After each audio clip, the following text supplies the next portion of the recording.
Hay un avión capaz de volar más de 20.000 kilómetros sin aterrizar, 22 horas seguidas en el aire, sin escalas, sin repostar, sin tocar tierra en ningún punto del planeta.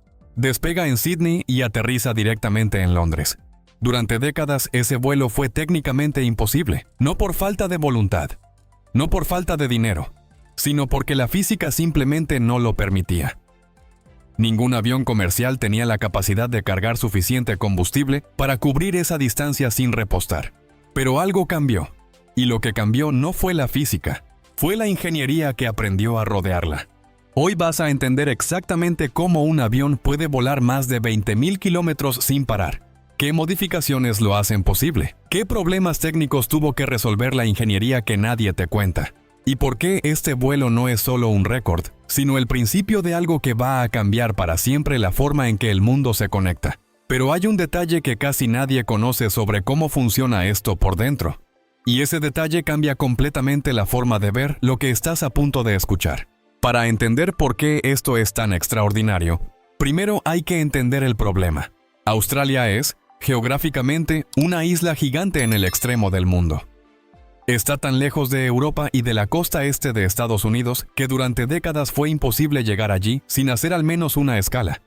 Dubái, Singapur, Los Ángeles. Siempre había un punto intermedio obligatorio. Eso no es un inconveniente de gestión. Es un límite físico impuesto por algo muy sencillo, el combustible. Un avión convencional solo puede cargar una cantidad determinada de queroseno. Cuando ese queroseno se agota, el avión tiene que aterrizar. Y durante décadas, ningún avión del mundo podía cargar suficiente para cubrir la distancia entre Australia y Europa de un solo tramo. Así de sencillo. Así de definitivo. Y para lograrlo, Airbus tuvo que encontrar espacio para otros 20.000 litros de combustible dentro de un avión que ya estaba prácticamente lleno. En 2017, la aerolínea australiana Qantas decidió que ese límite tenía que desaparecer. Lanzaron un programa interno llamado Project Sunrise. El nombre no es aleatorio. Durante la Segunda Guerra Mundial, cuando Singapur cayó, Qantas operaba hidroaviones Catalina desde Australia hasta Sri Lanka para mantener la conexión con Londres. Esos vuelos duraban 33 horas. Los pasajeros veían el sol salir 2 veces antes de llegar a destino. Era resistencia humana pura convertida en operación de aviación. Qantas tomó ese espíritu y se lo llevó a Airbus con una exigencia muy concreta. Necesito un avión que cubra 17.000 kilómetros sin parar. Sydney a Londres, Sydney a Nueva York. Directo. Airbus respondió con el A350-1000 ULR, Ultra Long Range, alcance ultra largo. Pero aquí es donde aparece el primer problema que nadie explica bien. Un A350-1000 convencional ya es uno de los aviones de mayor alcance del mundo. Puede volar más de 15.000 kilómetros sin escalas. Es una máquina extraordinaria por sí sola. Entonces, ¿qué le faltaba exactamente para llegar a 17.000? La respuesta está en una cifra: 20.000 litros. Eso equivale aproximadamente al combustible que muchos coches consumirían en toda su vida. Esa es la cantidad de combustible adicional que necesitaba el avión para cerrar la brecha. Y para transportar esos 20.000 litros extra, Airbus hizo algo que parece simple pero que requirió meses de ingeniería y recertificación completa del aparato. Añadieron un tanque de combustible trasero adicional. Lo llaman RCT por sus siglas en inglés. Rear Center Tank. No es un depósito externo pegado al fuselaje. Está integrado directamente en la estructura del avión, como si siempre hubiera estado ahí.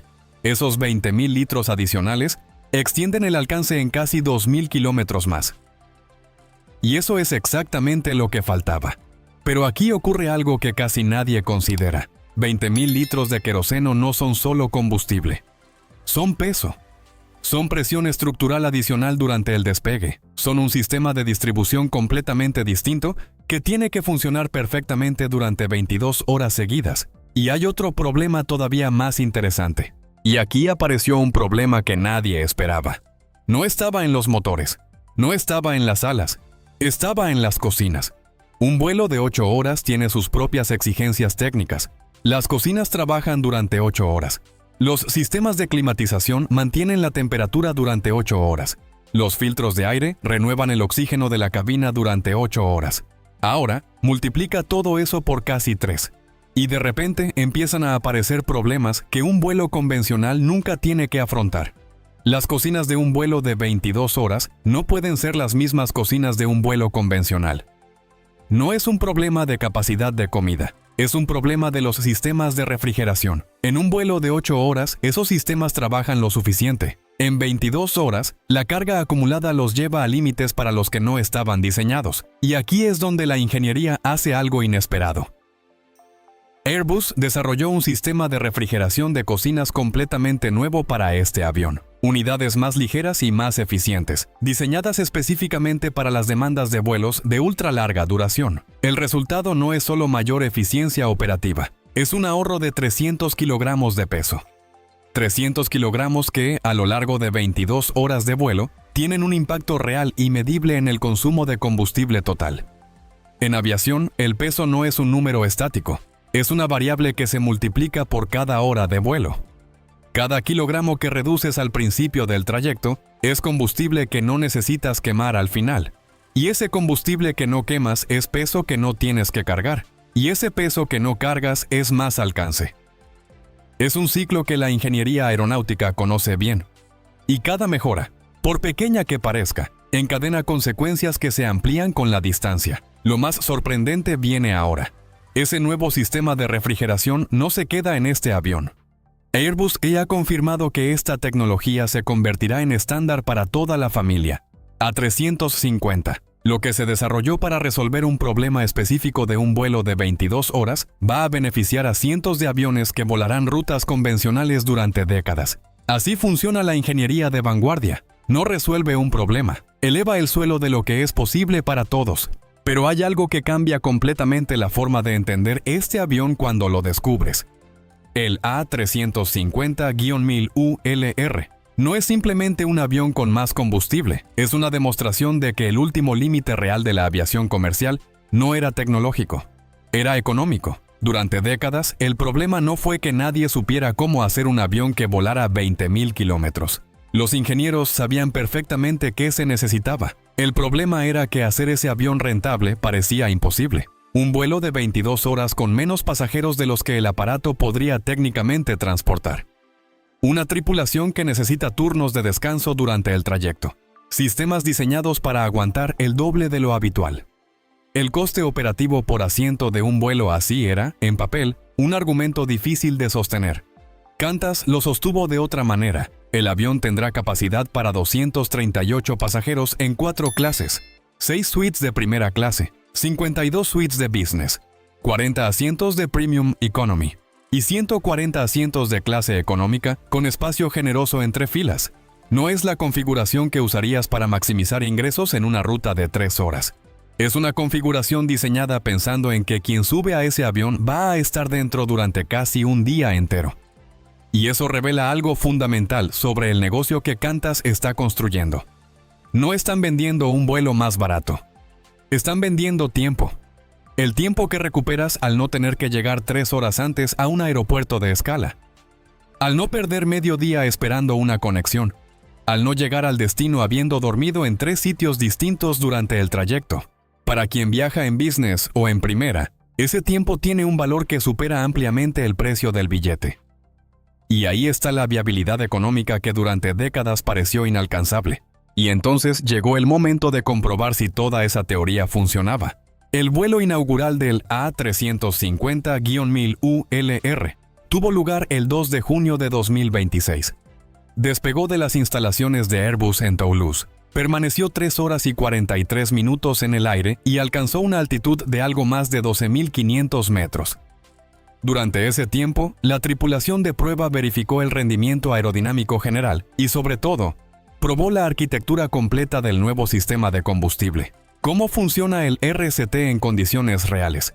¿Cómo interactúa con el resto de los depósitos del avión? ¿Cómo gestiona el sistema la distribución del peso a medida que el combustible se consume? Ese primer vuelo fue el inicio de una campaña de pruebas de aproximadamente 2 meses. Una vez completada, el avión será reconfigurado con las especificaciones comerciales de Qantas y comenzará el proceso de certificación final. El segundo, A350-1000 ULR, ya está en fase avanzada de ensamblaje en Toulouse. Será el primero en ser entregado a la aerolínea, con una fecha prevista de abril de 2027. Después vendrá la integración operativa y, finalmente, el inicio de los vuelos comerciales del Project Sunrise. Sydney a Londres sin escala. Sydney a Nueva York sin paradas. Rutas que durante décadas fueron geográficamente imposibles para la aviación comercial están a punto de volverse rutinarias. Lo que hace fascinante todo esto no es el número de kilómetros, es lo que ese número representa. Durante décadas, la geografía determinó la forma en que el mundo se conectaba. Si vivías en Australia, el resto del planeta estaba siempre al otro lado de una escala. De una espera, de un avión intermedio. El acceso al mundo entero requería siempre un punto de parada obligatorio que nadie había pedido. Un tanque de combustible adicional, un sistema de refrigeración más eficiente y meses de recertificación acaban de cambiar eso. No con un salto cuántico, no con una tecnología revolucionaria que nadie hubiera imaginado, sino con ingeniería paciente, obstinada y precisa, resolviendo cada problema que aparecía detrás del anterior, hasta que no quedó ninguno sin resolver. Eso es lo que hace la aviación cuando decide que algo tiene que existir. Si te genera curiosidad del mundo de la aviación, te dejo otro video en pantalla para seguir descubriendo más.